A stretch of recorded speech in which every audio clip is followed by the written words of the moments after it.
大家好，咁我呢就會同大家去介紹呢點樣去建立一個 session，即係一個虛擬教室啦，去俾呢學生去做練習嘅。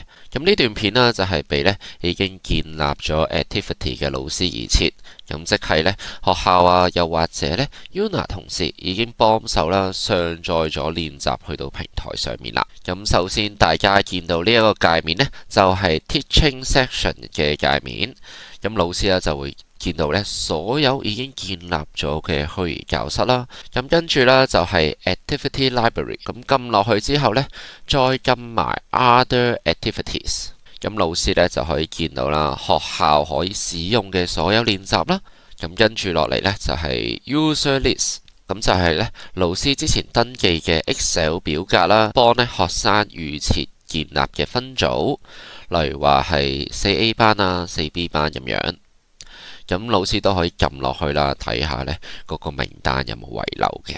咁最後呢，就係 Grouping Template，咁呢一個呢，就係一個預設嘅分組啦。咁老師喺發佈練習嘅時候呢，可以揀翻相對應嘅組別啦，例如話 4A、4B， 甚至係成個方科嘅，係啦。咁老師都可以自行去調整呢個 Grouping Template 入面嘅名單。咁我哋呢，就翻去 Teaching Session 呢個界面。咁跟住落嚟呢，我哋就會去建立一個嘅 sessions 俾學生去使用啦。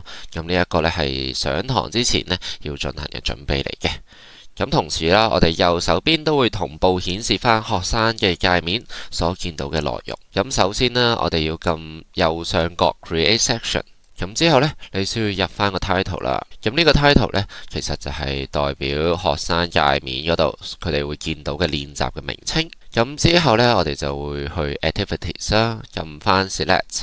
咁呢度你可以揀翻呢老師自己所建立嘅 Activities 啦，又或者你都可以撳 Shared Activities 呢，揀翻由 Yuna 呢幫手上載嘅 Activities 嘅。咁跟住撳翻 Select。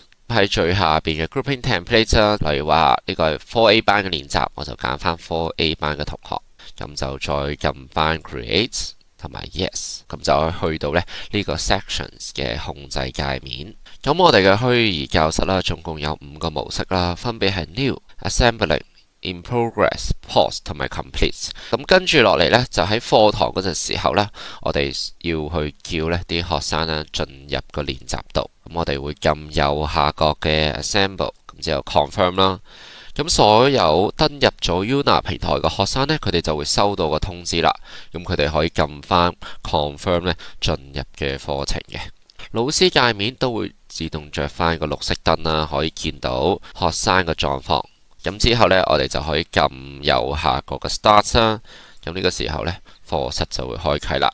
咁而未登入嘅學生呢，佢哋就唔會收到通知啦。咁佢哋需要呢手動去選擇個課程。咁之後啦，學生就可以去完成佢哋嘅練習啦。咁之後呢，撳翻 Submit 去提交個練習俾 AI 進行批改。老師呢就可以去翻佢哋嘅界面啦，撳翻 Submissions。咁呢，你會見到學生嘅提交狀況啦，同埋分數嘅。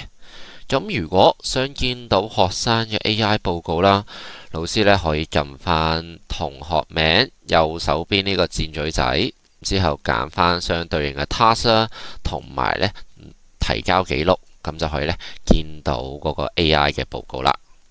咁如果老師有需要啦，想儲存嗰份報告呢，都可以啦，用翻瀏覽器啦自帶嘅列印功能。咁就可以呢將呢個 AI 嘅報告呢轉換成翻呢 PDF 嘅格式。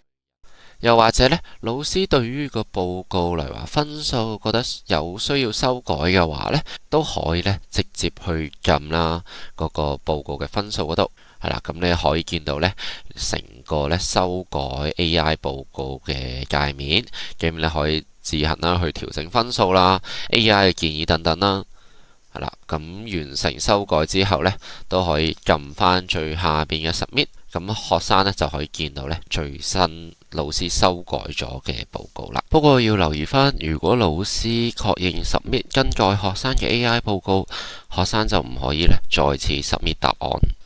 喺完成咗呢個課堂之後呢，老師總共有3個處理虛擬教室嘅方法。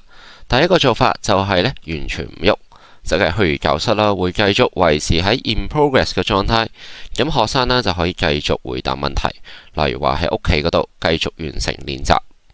第二個做法呢，就係撳右下角嘅 pause 掣，撳完之後呢，課室就會暫時關閉，學生就唔可以呢回答，直到下一次老師喺課堂度 assemble 學生同埋再次開啟虛擬課室之後呢，學生先可以再次回答。最後一個做法啦，就係撳 complete 啦。咁撳咗 complete 之後呢，呢個虛擬教室就會永久關閉。咁學生呢就唔可以再次回答啦。咁例如話一啲有時間限制嘅練習啦，就可以去使用呢個功能。不過學生可以繼續查看返已經收到嘅 AI 報告。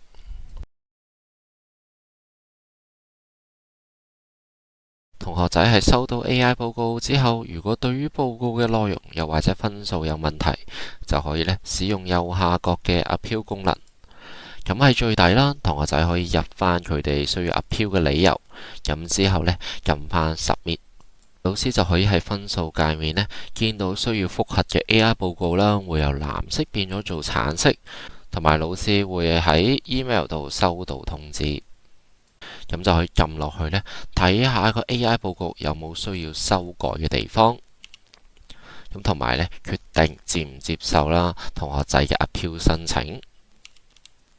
咁喺提交咗呢個 appeal 嘅結果之後呢，同學仔就可以喺界面嘅頂部啦，見到佢哋 appeal 申請嘅結果。appeal 完之後，學生就冇得再提交啦。